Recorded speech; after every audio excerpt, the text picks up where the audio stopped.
Hi again, everyone. Gary Digital Williams here on Beltway Boxing News and Notes on the Boxing on the Beltway Podcast Network.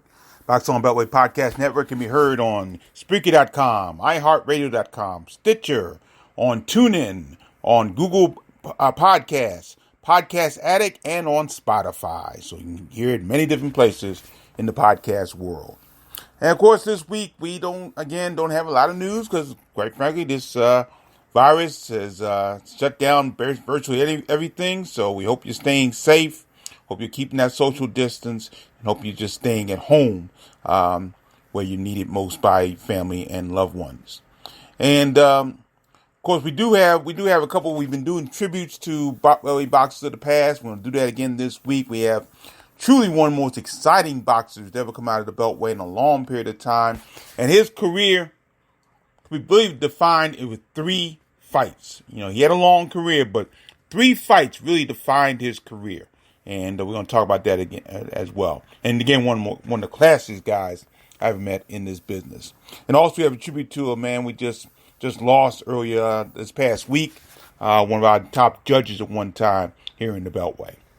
We'll talk about that in just a moment.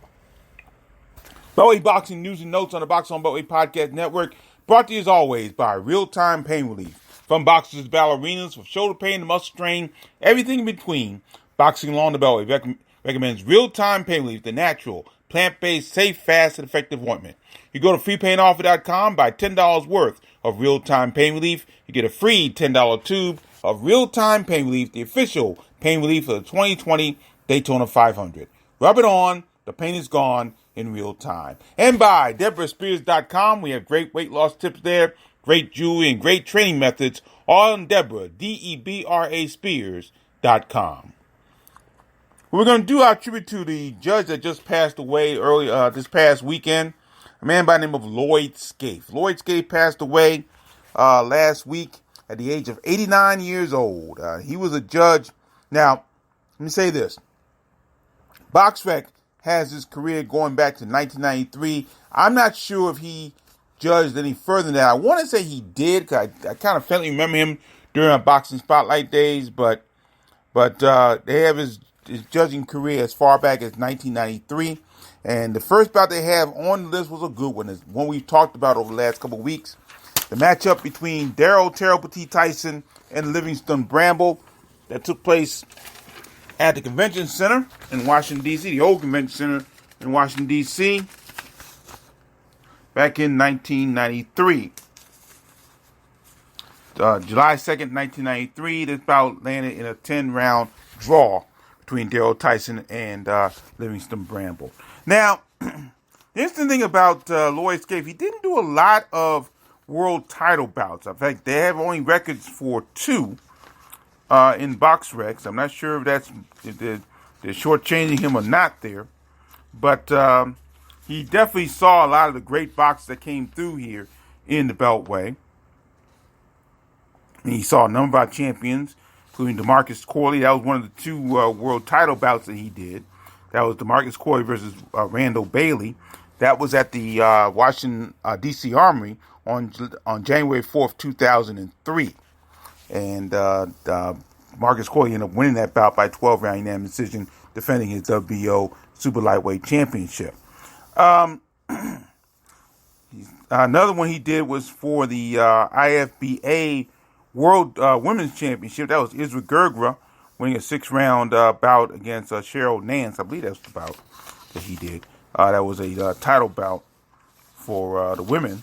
And that was pretty much it. I mean, he really didn't do a lot of world title bouts. He's just a steady judge for a lot of the club shows here in Washington, D.C. Throughout the years.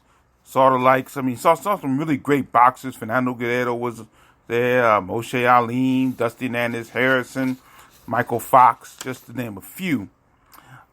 He did do one bout that I'll never forget. One of the best bouts I ever saw in this area. It was at the Lincoln Theater in Washington, D.C. It was for the NABA, I believe it was, Super Featherweight Championship. Lamont Pearson, the punching postman, Bay Pearson, took on Harold Warren at the Lincoln Theater in Washington, D.C., and it was a tremendous bout. Oh, I wish I could find a tape for that. I did the commentary for the bout. Fight Dog Jerome Spears and I did a commentary for that bout.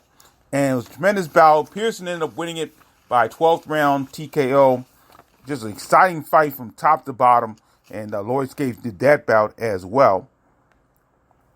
But unfortunately, Lloyd Scaife's judging career did not end well. His last bouts were on March 5th, 2016 at the DC Armory. And this was the card that featured the main event, Tony the Tiger Thompson taking on Luis Ortiz. And he did that bout. Lloyd Scaife judged that bout. And he had to wonder whether or not he was a little on the ill side at that point in his life and his career. Because Lloyd Scaife really, his judging truthfully had to be investigated by the DC Combat Sports Commission. Because while the other two judges on that card, Tammy Jenkins and Paul Wallace, on that bout, I should say, had the bout a shutout for Luis Ortiz. And remember, Luis Ortiz knocked down Tony Thompson in the first, the third, and the sixth rounds. Lloyd Scaife had Luis Ortiz winning by just 48-47, and he judged a couple of the bouts. He scored a couple of the rounds that bout for Thompson, even though Thompson got knocked down. So there was a lot of problem with that, and Lloyd Scaife never judged another bout again. And I remember seeing him that night, and he just looked tired, just very tired. I mean, he did a couple other bouts on that card. He did Alexander the Great Johnson taking on Todd Unthanked May. He did Damon Allen against Daniel Perales on that card. And I remember just looking at him during the night, and he just didn't look well. He really didn't. He really didn't look well. I didn't no word on what he passed away from, but he just really didn't. I remember saying hi to him during the course of that night, and he just kind of responded. I just don't think he was well that night. I really don't. I don't think he was physically well that evening, and he never did judge a bout again in the Beltway or anywhere on DC. Never did. He was a nice man, very quiet man. He was friendly, no question about it. We'll talk to you, but really he was not as outgoing as some of the other judges and officials that have been through the DC Combat Sports Commission over the years. And so it was a tough loss, no question about that. He was, like I say, 89 years old, just turned 89 in January. And it was a tough loss. He was a solid judge for most of his career. It's just a shame that his career ended with such controversy with the Ortiz-Thompson bout there. So Lloyd Scaife passed away early this week, late last week, at the age of 89. We mourn his passing and give our best wishes and condolences to his loved ones. Now, the boxer that I want to pay tribute to on this podcast, again, was one of the most exciting boxers that the Beltway's ever seen, at least in my time anyway, my 36 years of doing this. He was a lot of fun to watch over the years. And unfortunately, because he started a little earlier than when I got into it, I didn't get a chance to see a lot of him live. I saw a lot of him on TV. He was definitely a TV-friendly fighter. But I didn't get a chance to see a lot of him live. Because at the time I got going Boxing Spotlight, he was in serious championship contention and would go on to win a world title in his career at that time. But he was always supportive of the younger boxers and always supportive of what we did on Boxing Spotlight. So I've always gained him a lot of respect. The classiest man I've never met a more classy man than Vincent the Ambassador Pettway. Even the name just had a lot of class to it. Vincent the Ambassador Pettway. And Vincent Pettway out of Baltimore, Maryland, just an outstanding boxer. And he had a tremendous career that, again, can be defined primarily in 3 bouts that he had. We'll go over that as we go through his career. Now, Vincent Pettway's career started at the Sands Casino Hotel in Atlantic City, New Jersey on February 27th, 1984. He won a 3rd-round knockout over Ali Saad Muhammad on that bout. And basically, through the first 5 bouts of his career, he was knocking out everybody. He would come to Baltimore for the first time at the old Painters Mill Theater. Ooh, that's an old one there. That was on May 10th, 1984, where he would knock out Vincent Bailey by TKO in the 2nd round. He would fight again the National Guard Army for the first time. He made a home there, the National Guard Army. He fought there a lot during his career, Pettway did. Knocked out Reggie Watkins in the 4th round. First time he went the distance was in a 6th-round bout against Joey Soler, and that was at the Sands Casino Hotel in Atlantic City, and that was on August 29th, 1984. He was going undefeated throughout his career, fighting all over Baltimore primarily, the 5th Regiment Armory, the National Guard Army in Pikesville, Maryland, at the Baltimore Civic Center for the first time in September of 1984. He won a 2nd-round knockout against Charles Robinson on that bout. He would go on to fight in Richmond in some times, and then in '87 he made another road trip to the UIC Pavilion in Chicago, Illinois. He scored a 6th-round TKO over Miguel Navarez on that card. Now, while he was fighting these bouts, a lot of these boxers that he had didn't have a lot of fights going in there. Thomas Baker was 11-12-2. He won by disqualification the 8th round in that bout in November of 1984. Fought Marvin Ladson, who was 10-19-1 at the time.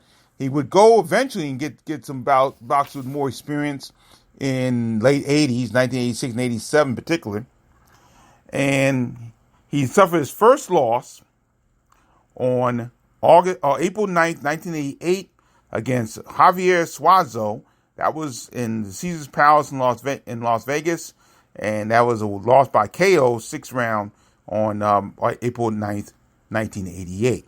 Now, he would bounce back, win 4 more bouts, including a big bout against a well-known contender by the name of Luis Santana. That was at Blue Horizon in Philadelphia on June 5th, 1989. He won a 10-round unanimous decision there. And then 2 fights later, he would have what I think was Vincent Pettway's first defining fight. Took place on April 3rd, 1990, at the Blue Horizon in Philadelphia, Pennsylvania. He was about against another local boxer, a solid local boxer by the name of Victor Davis. This guy was incredible. Of course, Victor Davis was the son of legendary trainer Adrian Davis, brother of another solid boxer by the name of Demetrius Davis. But Victor Davis and Vincent Pettway would fight at the Blue Horizon. It was nationally televised on USA on Tuesday night fights. And this fight was an absolute war. It's an incredible fight. If you can find, I think there's a video on YouTube. I'm not sure. But if you can find this fight was absolutely incredible. They went toe-to-toe for 9 rounds, and finally Victor Davis would stop Vincent Pettway at 3 minutes of the 9th round, the end of the 9th round, and win that bout. And when Tuesday night fights went off the air, they listed their top 10 fights of their tenure on USA, and that made the list without question. It was an incredible fight, no question about that. Now, before I continue, gotta say something about Vincent Pettway's only trainer, a man who stood by him, and he stood by this man for the duration of his career. A man by the name of Mac Lewis. Mac Lewis was the dean of trainers, not only in Baltimore, but throughout the Beltway. The Mac Lewis Gym, Eagle Street Gym, had some great prospects. Didn't have a lot of champions, but Mac Lewis had so many trainers and people involved with boxing who learned under him that he was a legend, a true, unadulterated legend. And he stood by Vincent Pettway through thick and thin, and Pettway could go on to any other trainer in the world at that time. He was still a hot prospect, even though he lost 2 fights. He would lose another fight right after the loss of Davis. He'd lose to Stephon Johnson on November 3rd, 1990 at the Painters Mill in Owings Mills, Maryland. But he stood by him through thick and thin. And then finally, Pettway would get on the right track. He would win over Eddie Speedy Van Kirk on March 4th, 1991 at the Baltimore Arena. That was for the USA, the Maryland State welterweight title at that time. He would win bouts at the National Guard Army. He won 4 bouts at the National Guard Army between October 91 and October 1992, over the 1 year period. Then on May 12th, 1993, at the Baltimore Arena, Pettway would win the USBA Super Welterweight title. He'd knock out Dan Sherry in the 11th round, and that would put him in line for a world title. And that first title shot would take place on March 4th, 1994. He would take on Gianfranco Rossi at the MGM Grand in Las Vegas, Nevada. And that bout was, to put it very simply, this wasn't the second defining fight of his career, but it was a bout that ended up being a strictly foul fest. And I think it was because Rossi really just could not handle what Pettway was bringing. And they would foul each other in the bout. The bout would end in a technical draw after 6 rounds. Pettway did go down in the first round, but it was just a ugly bout. No question about that. They would have a rematch on September 17th, 1994, and that would be the second defining moment of Pettway's career. He would knock out Gianfranco Rossi in the 4th round at the MGM Grand Garden Arena in Las Vegas for the IBF World Super Welterweight title. And it was an incredible bout. So wonderful to see that. And of course, by that time, I had been doing Boxing Spotlight. And I remember we did an exhibition for Vincent Pettway at an event, I believe it was at Martin's West. And we had him in an exhibition. That's the closest we had to him on Boxing Spotlight as a boxer. However, Pettway was so supportive of what Boxing Spotlight was doing for a lot of the younger boxers that were coming up behind him. Okay? Because we had a lot of guys in Baltimore at that time who were coming up behind him who we were giving a lot of publicity to on Boxing Spotlight, like Ed Griffin, Kenny Blackston, Courtney Butler, just to name a few. And Pettway would really enjoy that. He was always so kind to us and basically was very open to anything we wanted of him. So it was just great to see that. So it's so wonderful to see him win a world title. And I believe he was the first Beltway boxer at the Boxing Spotlight era to win a world title. So it really meant a lot to us as well as it did to him. Now, his first title defense, in fact, his only successful title defense, took place on April 29th, 1995, coming up on the anniversary of it very soon. And that was, of course, the Beltway Brawl. And I've talked so many times about the Beltway Brawl, the card itself. And that bout really punctuated what was a fantastic card of pro boxing that night. And again, you can look on YouTube the ending of that bout between Vincent Pettway and Simon Brown for the IBF Super Welterweight title. You can take a look at that knockout that Vincent Pettway laid on Simon Brown at both. Now, this bout wasn't exactly the cleanest bout in the world either. It was a foul. It was somewhat of a foul fest too, especially the low blow. Not as bad as the first Rossi fight, but it was close. It got a little close. So both guys were knocked down. I know Pettway got hit with a low blow that referee at that time, Ray Klingmeyer, did not see, and it was very, very tough to really judge that bout going into the 6th round. And then, as Mike Tyson so aptly put it, the Ike Williams left hook that Vincent Pettway laid on Simon Brown. Of course, Simon Brown's motioning, throwing punches while he was unconscious on the ground, on the canvas. One of the most defining moments of my life, one of the most defining images I've ever remembered in boxing, and I think one of the most defining bout, probably the defining bout of Vincent Pettway's career. No question about that. So that was on April 29th, 1995. Now,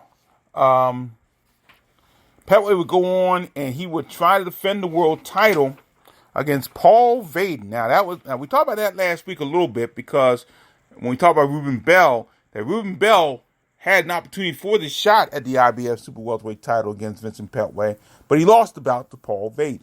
And again, you had two classy men in the ring between Paul Vaden and Vincent Pettway, but Bell should have had that shot, but he didn't train for it.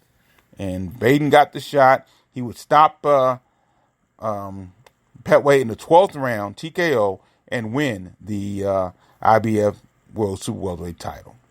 That was on August 12th, 1995 at the MGM Grand Hotel in Las Vegas.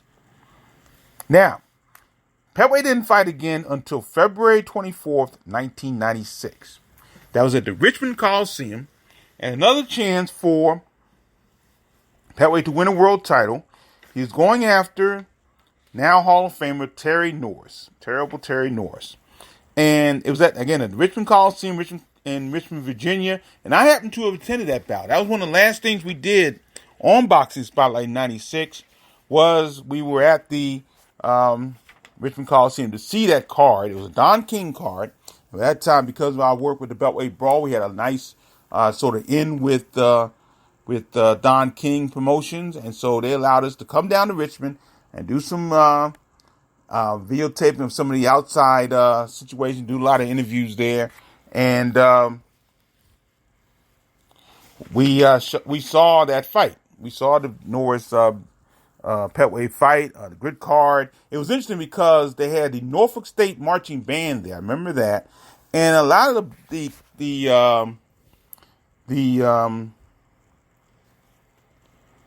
seats were very, very reasonably priced. It was not your typical Don King multi-pay-per-view boxing event. A lot of the tickets, were very decently priced. We had a packed house at the Richmond Convention Center, Richmond Coliseum, that night. Christy Martin was on that show. Do you remember that? And Terry Norris would beat Pettway by 8th round TKO to keep his IBF and WBC super welterweight titles. That was on February 24th, 1996. Now, Pettway would go on to win 5 more bouts against really substandard competition, veteran competition, though, the likes of Benji Singleton, Gerald Reed. He fought him twice and fought Anthony Ivory. And then Pettway's last bout was on August 31st, 2001. And it ended up being one of the saddest moments of my career. And it was on ESPN. He fought Luis Rosado. Now, the bout itself is at the Burns Arena in Baltimore. And the bout itself, they were kind of wondering when they were going to put it on TV. Because at that time, the boxing was on a tape delay basis. Don't ask me why. It wasn't live, but it was on tape delay. And Pettway just was a shell of his former self that night against Luis Rosado. And it was just terrible. Just an ugly, ugly bout that Rosado would win by TKO in the 6th round. And I did something that night that I have not done since. I never did it before. But I actually looked at him in a boxer's eye and told him to please stop boxing. It was ugly. I mean, I remember John Shyman was there with me, and Pettway's first wife, I think it was there. And we were just trying to tell Vince to just stop. Just stop boxing. You don't need to do it anymore. You had a great career. You won a world title. You did more than many boxers have ever done in their careers. You can stop now. No question about that. He did stop. His career ended with a record of 43-7-1 and 32 KOs. In 2006, Vince Pettway was rightfully inducted into the Maryland Boxing Hall of Fame. Since that time, Pettway has gone on, and he actually, once Mr. Mac Lewis passed away, he became the owner and proprietor of the Mac Lewis Gym, moved it to a new location, and that's where he's training boxers. Even to this day, he's training a lot of amateurs and pro boxers there. So it's kind of interesting that Vincent Pettway and Simon Brown, who are rivals, sparring partners, they're both outstanding trainers now, and it's really fun to see that. I need to go back real quickly to the Davis Pettway bout real quick. I did forget about this. We had a card in D.C., I believe back in 2011, 2012 or so. And both Pettway and Victor Davis, who's also an outstanding trainer, were there that day. And I looked at it. I was actually doing the ring. I was getting ready to do the ring announcing for this particular card. And I saw these two in the room. And I was doing the intros for the weigh-in. This is the weigh-in prior to the bout. I saw these two in the room. And I said to myself, I got to talk about this. I just have to talk about it. And I got them together, did a little fake pose down, or fake match up there. Face off, fake face off, and got them together. And it was history. And people really thought it was a good idea for me to do that. And I just thought, because you have two legends in the Beltway. And I'm all about promoting how great these legendary boxers are. And Vincent Pettway was a tremendous boxer. He was Mr. Excitement in the Beltway. No question about it. He was a wonderful boxer. Victor Davis was as well. And to see them together, I just had to pose, face them off just for the pictures to see, because it was a remarkable moment to see that. But Vincent Pettway, again, one of the nicest, classiest men I've ever met. He is just. We've done a lot of boxing broadcasts together. We actually, he helped myself and the fight Dr. Jerome Spears out with the platinum gloves. And he was wonderful on that. And he did some boxing spotlight and did some other boxing commentary with us and with me. And he's just one of the great people of this Beltway. And I'm so glad to be able to honor him today, because he was truly one of our greats. No question about that. Boxing on the Beltway podcast brought to you by Real-Time Pain Relief, from boxers, ballerinas, shoulder pain and muscle strain, everything between. Boxing on the Beltway recommends Real-Time Pain Relief, the natural, plant-based, safe, fast, effective ointment. Once again, you go to freepainoffer.com, buy $10 worth of Real-Time Pain Relief. You get a free $10 tube of Real-Time Pain Relief, the official pain relief of the 2020 Daytona 500. Rub it on, the pain is gone in real time. And by DeborahSpears.com. She has great weight loss tips, great jewelry on Deborah, DEBRA Spears.com. And once again, we're going to try to keep it as best we can, try to get us through this coronavirus, I should say, and try to get us to be mindful and be safe and keep your distance, and please stay safe in the homes. That'll do it here for another edition of Beltway Boxing News and Notes on the Boxing on Beltway Podcast Network. I'm Gary Digit Williams. Thank you for joining me. Always remember, keep supporting the best boxing in the world, the boxing along the Beltway. Thanks for listening. Take care.